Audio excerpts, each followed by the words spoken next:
Assalamualaikum warahmatullahi wabarakatuh. Salam jumpa di channel YouTube tentang pengasuhan anak usia dini. Pada kesempatan kali ini, kami kelompok 3 yang terdiri dari Nur Isumara, Cici Fauzia, Uswatun Hasanah, Nailatul Karimah, dan Ahmad Suryan Syah Maulana Soleh akan menyajikan tentang pengasuhan sebagai kunci tumbuh kembang anak. Sebagai pemuka, saya Nur Ismara akan menjelaskan tentang gaya pengasuhan. Sebagai pendahuluan, kami akan menjelaskan tentang arti pengasuhan. Pengasuhan adalah proses membimbing, mendidik, dan merawat anak-anak untuk membantu tumbuh kembang mereka menjadi individu yang sehat dan produktif. Pengasuhan dapat dipandang sebagai proses pembentukan karakter dan kepribadian anak. Pengasuhan secara filosofi berarti mengasuh dengan kasih sayang dan disiplin yang seimbang. Berdasarkan pendapat beberapa ahli, pengasuhan dibagi menjadi 4 jenis. Yang pertama adalah otoritatif, yang kedua adalah otoriter, yang ketiga adalah permisif, dan yang keempat adalah uninvolved atau tidak terlibat. Gaya pengasuhan yang pertama adalah otoritatif. Otoritatif adalah gaya pengasuhan yang seimbang antara kasih sayang dan disiplin. Orang tua memiliki aturannya jelas, namun memberikan kebebasan anak untuk membuat pilihan dan mengambil keputusan. Anak yang diasuh dengan gaya pengasuhan otoritatif akan memiliki beberapa ciri. Yang pertama, secara akademis dia akan memiliki prestasi yang tinggi. Yang kedua, secara sosial, anak akan memiliki rasa percaya diri dan mandiri. Dan secara emosi, anak akan memiliki kecerdasan emosi yang baik. Gaya pengasuhan yang kedua adalah otoriter. Gaya pengasuhan ini adalah gaya pengasuhan yang sangat ketat dan disiplin. Orang tua memberikan aturan yang ketat dan tidak memberikan kebebasan kepada anak untuk membuat pilihan dan mengambil keputusan. Ciri-cirinya adalah kontrol yang tinggi dan sedikit dukungan. Pada gaya otoriter ini, anak akan memiliki kemungkinan memiliki prestasi yang tinggi, tetapi ia berada dalam kecemasan. Secara sosial, anak akan sulit beradaptasi dan tidak memiliki rasa percaya diri. Dan yang ketiga adalah secara emosi, anak cenderung rendah diri dan memberontak. Selanjutnya adalah gaya pengasuhan permisif. Gaya pengasuhan ini sangat longgar dan tidak memiliki aturan yang jelas. Orang tua memberikan kebebasan yang sangat besar kepada anak-anaknya dan tidak memiliki aturan yang ketat. Ciri-ciri pada gaya ini adalah kebebasan penuh dan kontrol yang rendah. Anak dengan pola asuh permisif ini memiliki prestasi yang rendah dan kurang memiliki rasa disiplin. Secara sosial, dia kurang menghargai aturan, dan secara emosional, dia akan mengalami kesulitan dalam mengendalikan diri. Yang terakhir adalah gaya pengasuhan uninvolved atau tidak terlibat. Gaya pengasuhan ini orang tua tidak terlalu terlibat dalam kehidupan anak mereka. Ciri-cirinya minim perhatian, tidak ada batasan yang jelas, kurang dukungan emosional, dan tidak ada partisipasi orang tua dalam kegiatan anak. Anak dengan gaya pengasuhan ini yang pasti secara akademis dia memiliki prestasi yang rendah. Secara sosial dia akan mengalami kesulitan berhubungan dengan orang lain. Dan secara emosi merasa diabaikan. Masalah kesehatan mental akan dialami oleh anak-anak dengan gaya pengasuhan ini. Dari keempat gaya tersebut, saya akan mencoba membuat perbandingan dari masing-masing gaya pengasuhan. Pada gaya pengasuhan otoritatif, prestasi akademis anak akan tinggi. Secara emosi dia akan stabil, hubungan sosialnya baik. Pada gaya pengasuhan otoriter, maka prestasi anak akan mungkin baik, tetapi emosi dan sosialnya tertekan. Dan yang ketiga adalah permisif, yaitu anak kurang disiplin dan akan memiliki masalah perilaku. Pada gaya pengasuhan uninvolved atau tidak terlibat, maka anak akan mengalami keterbelakangan dan dalam akademis dan masalah emosi. Dengan penjelasan 4 gaya tersebut, orang tua dapat memilih gaya pengasuhan mana yang sesuai dengan dirinya. Yang pasti, hal yang harus diperhatikan adalah adanya keseimbangan. Keseimbangan di sini adalah adanya kombinasi disiplin dan dukungan emosional, di mana dengan dua kombinasi ini akan membentuk anak menjadi anak yang mandiri dan percaya diri. Gaya pengasuhan yang seimbang membantu anak dalam menghadapi tantangan hidup, karena dengan keseimbangan anak akan terlatih secara mandiri dan siap menghadapi tantangan kehidupan. Dalam implikasi sehari-hari, orang tua perlu menyadari pengaruh gaya pengasuhan mereka. Artinya, orang tua harus sering melakukan introspeksi terhadap gaya pengasuhan yang diberikan kepada anak-anak mereka. Penting bagi orang tua untuk menyesuaikan pendekatan pengasuhan terhadap karakteristik anak, agar hal ini dapat mendukung perkembangan anak menjadi yang positif. Demikian presentasi pembuka. Untuk selanjutnya akan disampaikan oleh penyaji berikutnya. Assalamualaikum warahmatullahi wabarakatuh. Good afternoon ladies. Hari ini kita akan membahas tentang dampak pengasuhan pada perkembangan anak dari aspek emosional dan sosial. Bersama saya Nela Nailatul Karimah. Apa itu pengasuhan? Pengasuhan ialah proses membimbing, merawat, dan mendidik anak, mencakup aspek fisik, sosial, kognitif, dan emosional. Bagaimana pengasuhan mempengaruhi emosi anak? Anak-anak yang diasuh dengan kasih sayang dan batasan yang jelas tumbuh dengan rasa percaya diri dan mampu mengelola emosinya. Sebaliknya, pengasuhan keras atau abai bisa merusak stabilitas emosional mereka. Berikut dampak positif pengasuhan yang baik, yakni regulasi emosi yang sehat, kemudian kecerdasan emosional tinggi, lalu percaya diri, dan hubungan sosial yang baik. Jadi, pengasuhan yang baik memperkuat hubungan emosional anak dengan orang tua, yang pada gilirannya menjadi fondasi bagi kesehatan mental dan hubungan sosial di masa depan. Contoh praktik pengasuhan positif. Apa yang bisa dilakukan oleh orang tua? Yaitu mendengarkan anak, memberi pelukan dan pujian, mengajarkan cara mengelola emosi, dan menjadi teladan dalam komunikasi. Tindakan-tindakan sederhana seperti mendengar, memeluk, dan memberi pujian memiliki dampak besar pada anak. Hal ini membantu anak merasa dihargai dan dipahami. Pada aspek sosial, yaitu memungkinkan anak membangun hubungan yang sehat dan produktif.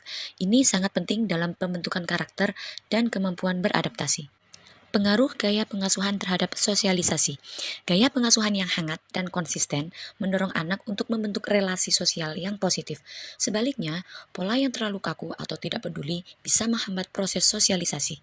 Keterampilan sosial yang dapat dibentuk yaitu komunikasi yang efektif, toleransi dan empati, kemampuan menyelesaikan konflik, dan kerjasama dan kepemimpinan. Melalui pengasuhan yang tepat, anak belajar keterampilan sosial seperti berbicara dengan sopan, menyelesaikan konflik secara damai, dan memahami perspektif orang lain.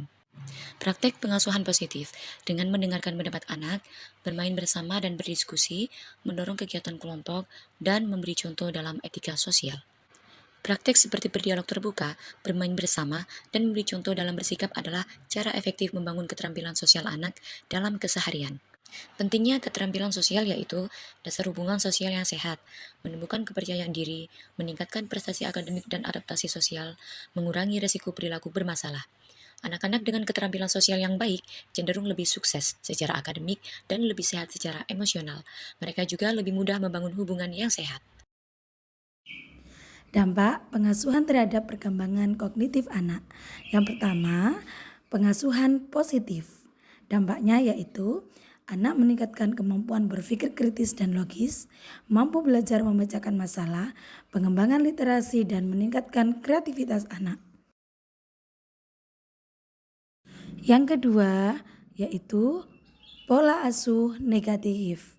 Nah, pola asuh negatif di sini anak mungkin menjadi kurang inisiatif, kesulitan berkonsentrasi, kurang memiliki rasa ingin tahu, dan kesulitan dalam memecahkan masalah. Kemudian, selanjutnya adalah pola asuh demokratis atau otoritatif. Pola asuh ini terbukti paling efektif dalam mendukung perkembangan kognitif anak dan menjadikan anak bahagia serta mandiri. Assalamualaikum teman-teman, perkenalkan saya Ahmad Suryansyah Maulana Soleh. Sekarang saya akan menjelaskan dampak pengasuhan pada perkembangan anak. Di sini, pengasuhan memiliki dampak yang signifikan pada perkembangan anak, baik secara fisik, emosional, maupun kognitif. Berikut beberapa dampak pengasuhan pada perkembangan anak. Yang pertama, ada dampak positif, meningkatkan kesejahteraan emosional. Pengasuhan yang baik dapat membantu anak merasa aman, dicintai, dan dihargai, sehingga meningkatkan kesejahteraan emosionalnya. Termasuk juga dampak positif, yaitu meningkatkan kemampuan kognitif. Pengasuhan yang mendukung dapat membantu anak mengembangkan kemampuan kognitifnya, seperti memecahkan masalah dan berpikir kritis. Selanjutnya, termasuk juga dampak positif, meningkatkan kemampuan sosial. Pengasuhan yang baik dapat membantu anak mengembangkan kemampuan sosialnya, seperti berinteraksi dengan orang lain dan membangun hubungan.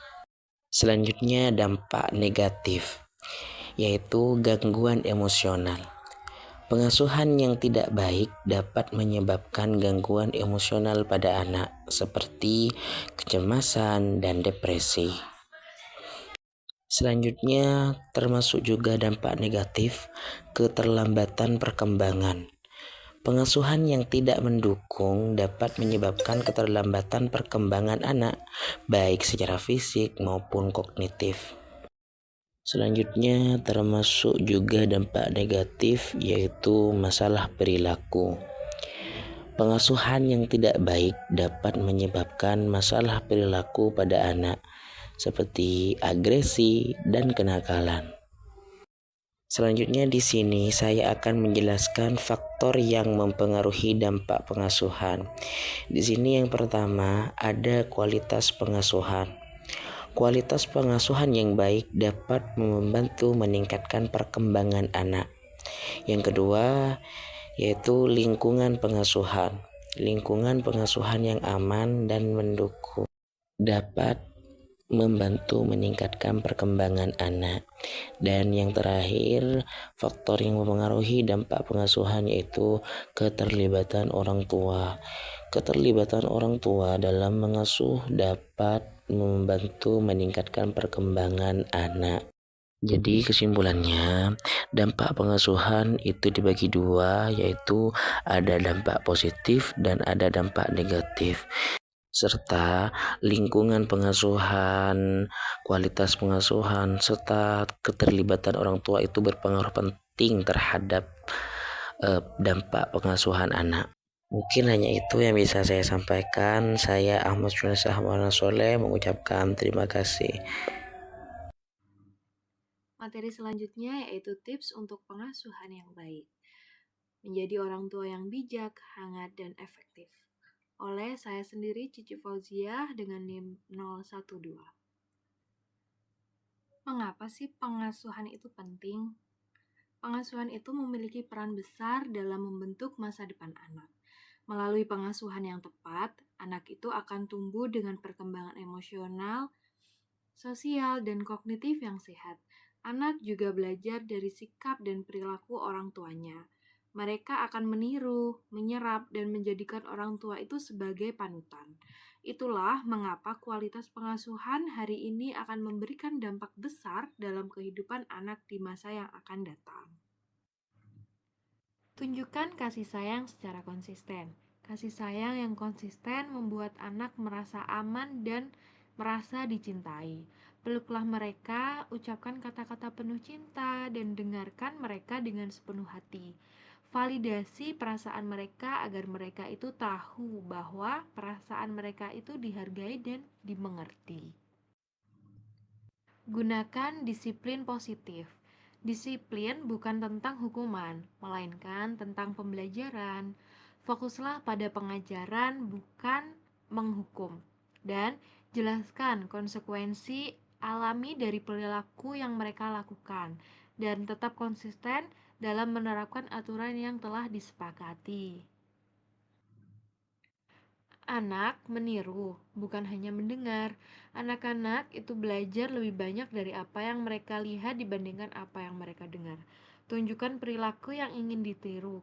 Kelola emosi kita dengan baik dan perlihatkan nilai-nilai seperti empati serta tanggung jawab dalam kehidupan sehari-hari.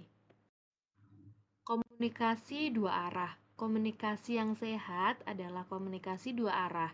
Dengarkan anak-anak itu secara aktif tanpa menghakimi. Ajak mereka berdiskusi dan sesuaikan cara bicara dengan usia mereka agar pesan yang kita sampaikan itu mudah untuk dimengerti oleh anak. Pengasuhan adalah proses, bukan sekali jadi. Menjadi orang tua adalah perjalanan panjang yang terus berkembang. Tidak ada yang sempurna. Yang penting adalah terus belajar bersama anak dan menciptakan lingkungan rumah yang penuh cinta, dukungan, dan saling menghargai. Kesimpulan pada materi ini yaitu pengasuhan yang baik adalah fondasi tumbuh kembang anak. Dengan kasih sayang, disiplin positif, menjadi teladan, dan komunikasi terbuka, kita dapat membentuk anak yang sehat secara emosional dan sosial. Mari belajar dan tumbuh bersama anak-anak kita. Sekian materi dari kelompok 3. Terima kasih. Wassalamualaikum warahmatullahi wabarakatuh.